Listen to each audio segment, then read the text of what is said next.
দেখবে সেখানে কিছু দ্বীপ জ্বলছে, প্রদীপ জ্বলছে, সেই প্রদীপের আলোকে আলোকিত করো অন্তর। তাই জন্য তোমাকে নিজেকে কনসেন্ট্রেট করতে হবে, একাগ্র হতে হবে, নিজেকে দেখতে হবে। আত্মনিরীক্ষণ, আত্মনিরীক্ষণ, পর্যবেক্ষণ, তারপরে আত্ম উন্মিলন।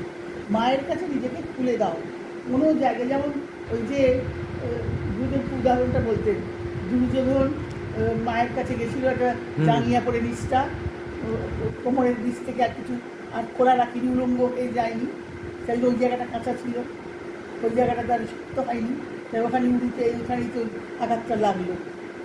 আবরণ দিয়ে রেখেছিল, নিরাবরণ দিতে হবে। হোক আমার মধ্যে যা আসছে সব মাকে জানাই। আমি যাকে, আমার মাকে, আমার গুরুকে, আমার ইষ্টকে, আমার যার সঙ্গে আমার একাত্মতা, একটা একাত্মতা, আমার আমিটা চলে গিয়ে তোমার মধ্যে গলে যাবে।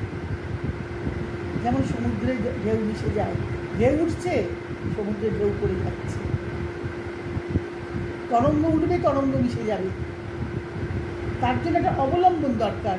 কোনো নাম অবলম্বন করো, কোনো রূপের চিন্তা করো, কোনো কোনো ভালো জিনিসের ভালো কথা পড়ো, ভালো সদ্গ্রন্থ পড়ো, স্বাধ্যায় করো, সৎসঙ্গ করো, উপায় নিতে হবে, একটা কিছু ক্রিয়া নিতে হবে, কর্ম নিতে হবে।